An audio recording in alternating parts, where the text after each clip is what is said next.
It's great. I'm a dinosaur. With me, you're not allowed to do no prearranged bullshit and get in the ring and go over spots. No, yeah. Fuck you. No, I remember. No, when I started, we had two dressing rooms. A lot of times the referee would say, after 20, all I'm telling you is a sunset flip, and that's a finish. Go into it, book backwards, and then the match should be okay.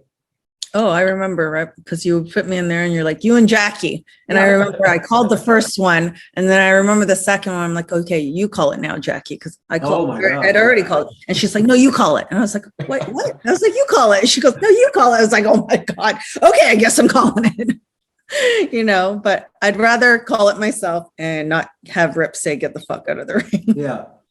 Ultimately, that was the goal every time. But if you can learn it the hard way and understand it, Mm-hmm. then it's so much easier when somebody doesn't understand it at all. And you can save everything. How many times did you go in the ring? They said, oh, you got 12. You walk through the curtain, they say, oh, cut it to 10. Oh. All of a sudden they have a long intro and they said, you got 2 minutes. You said, what? Yeah. They said, go home. Yeah. Well, what about our 99 things of prearranged bullshit we was going to do? Well, learn to work, kid. Yeah, exactly. That's how I was taught with Ron. That's how I was taught with you. And I will say throughout I would say about the 8-year mark, I remember feeling very confident where I could lead finally. Right. And that the one gift that I felt like I had in the ring, I remember that I felt blessed by was that when something got fucked up, that I could be able to call something really quickly. And it was just an instinct. And it's from that training. You exercise that muscle all the time. You have to think on the fly. I think that's kind of a lost art for him right now, except for the people that were trained like that. Yeah. So your first go around with WWE, do you feel like you were prepared to do that the first time you were up there? No. No. I got hired after 2 years of training. Yeah, you said year 8. So yeah, that would have been way. Yeah, I was 2 years in. I got hired. Yeah, I got my first contract 2 years. And so I had my first match after 4 months of training. So that was about a year and a half, whatever. Wow, that's wild.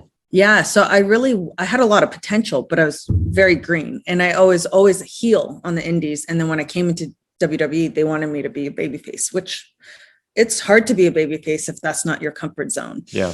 So they turned me heel after learning I was really green, and I won that title on that first night. Aren't you the only person to win the title on the first night too, right? Paige did after. Santino. Oh, she did afterwards? Women. Oh. Paige did it after? Female-wise, yeah. Female-wise, yeah. And I remember just not knowing what the hell I was doing, to be honest, and huge learning experience to be thrown into that live TV so quickly and becoming champion. So they took the title off and they turned me heel, and that was probably the best thing I could have done. And then after 2 years, I got fired. But I will say about the year mark or a year and a half mark, I was starting to really find my groove and training really hard and studying a lot. And they pretty much let me go when I felt like I was doing well. So, but you know what? Everything happens for a reason. Yeah. That was destiny. And I wouldn't have been able to go to TNA and Wrestle Kong and do all these things if it wasn't for that. Right. So